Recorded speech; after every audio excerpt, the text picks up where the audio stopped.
साल 2017, जब एक रिहायशी कॉलोनी पुलिस के सायरन से गूंज उठी।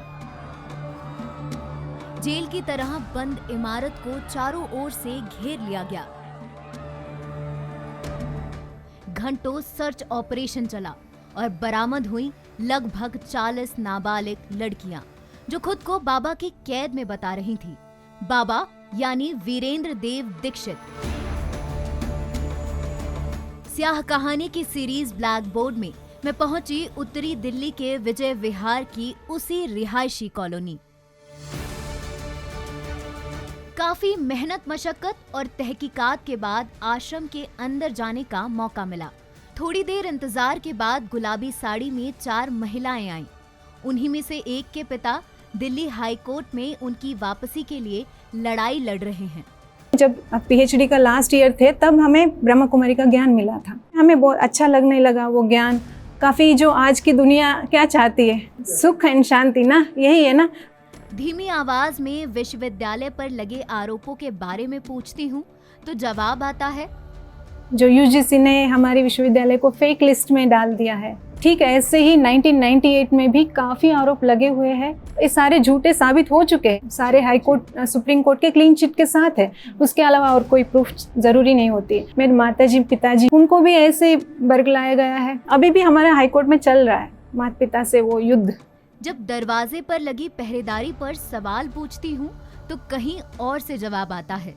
समय ही ऐसा है कि हर किसी को अपनी सेफ्टी के लिए दरवाजे बंद रखने पड़ते हैं, लेकिन अगर हमें सही तरीके से अपना इंट्रोडक्शन देंगे, कारण बताएंगे, अपनी एंट्री करेंगे तो हम उनको स्वागत करेंगे। वो आए और इस ज्ञान को सुने, समझे। किसी के लिए भी दरवाजे बंद नहीं है, क्योंकि ईश्वरीय ज्ञान सबके लिए है। आश्रम में किसी का भी आना जाना बैन है, तो मेरा सवाल था कि जरूरत का सामान कैसे मैनेज करते हैं। तो एक नई आवाज आती है, माताओं के द्वारा हम जो जरूरत है वो मंगा लेते हैं, वो हमें ला करके दे देते हैं। बड़ी मशक्कत के बाद आश्रम का दौरा करने को मनाती हूँ। प्रेयर हॉल पहुँचती हूँ तो दिखती हैं दीवारों पर लिखी मुरली, यानी ईश्वरी संविधान। मुरली पढ़ने पढ़ाने के बीच कुछ औरतें वहाँ जमा हो गईं। आश्रम ज्वाइन करने की वजह पूछने पर धीमी सी आवाज आती है, क्योंकि भगवान का सृष्टि पर अवतरण हो गया है, तो बाहर की दुनिया में कौन ही रहना चाहेगा।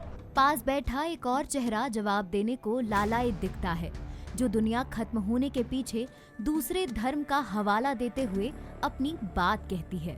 मुसलमानों में भी उसमें लिखा है ना, कयामत के समय में खुदा के बंदे बड़े मौज में रहेंगे।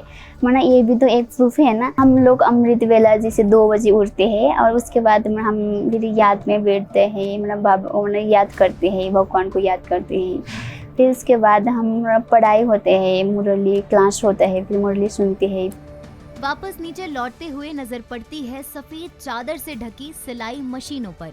एक खुले कमरे में दिखती हैं कुछ बूढ़ी औरतें।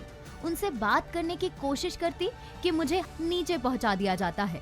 कई बार मुझे भगवान का ज्ञान पाने के लिए आश्रम से जुड़ने की हिदायत दी जाती है और मैं सिर हिलाते हुए बाहर निकल जाती हूँ।